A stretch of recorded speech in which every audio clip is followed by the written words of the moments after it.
ഇരിട്ടി നഗരസഭ LDF നിലനിർത്തി. 16 seat LDF-നും 13 സീറ്റുകൾ UDF-നും ലഭിച്ചു. NDA 4-ഉം SDPI 1 സീറ്റുകൾ നേടി. തുടർച്ചയായി 3-ാം തവണയാണ് LDF-ന് ഭരണം ലഭിക്കുന്നത്. നഗരസഭ രൂപീകൃതമായ ശേഷം 2015 മുതൽ LDF ആണ് ഇരിട്ടി നഗരസഭ ഭരിക്കുന്നത്. വാശിയേറിയ മത്സരം നടന്ന നഗരസഭയിൽ കഴിഞ്ഞ തവണ LDF-ന് 14 സീറ്റും UDF-ന് 11-ഉം NDA 5-ഉം SDPIക്ക് 3 സീറ്റുകളാണ് ലഭിച്ചിരുന്നത്. ഇത്തവണ LDF 2 വാർഡുകൾ പിടിച്ചെടുത്തു. NDAയുടെ കീഴൂർ വാർഡും UDF-ന്റെ അത്തിത്തട്ട് വാർഡും LDF പിടിച്ചെടുത്തപ്പോൾ LDF-ന്റെ പുന്നാട് ഈസ്റ്റ് വാർഡ് UDF-ഉം പുന്നാട് വാർഡ് NDA-യും പിടിച്ചെടുത്തു. NDAയുടെ കീഴൂർകുന്ന് വാർഡ് UDF-ഉം പിടിച്ചെടുത്തു.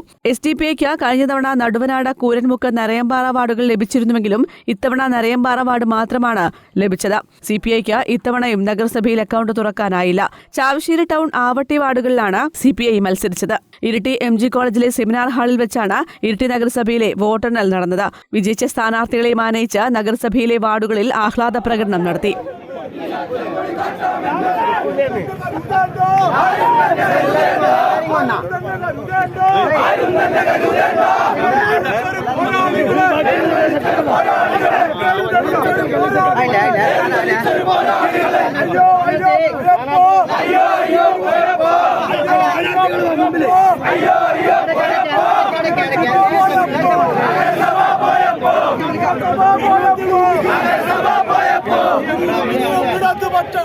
News bureau, Mattannur.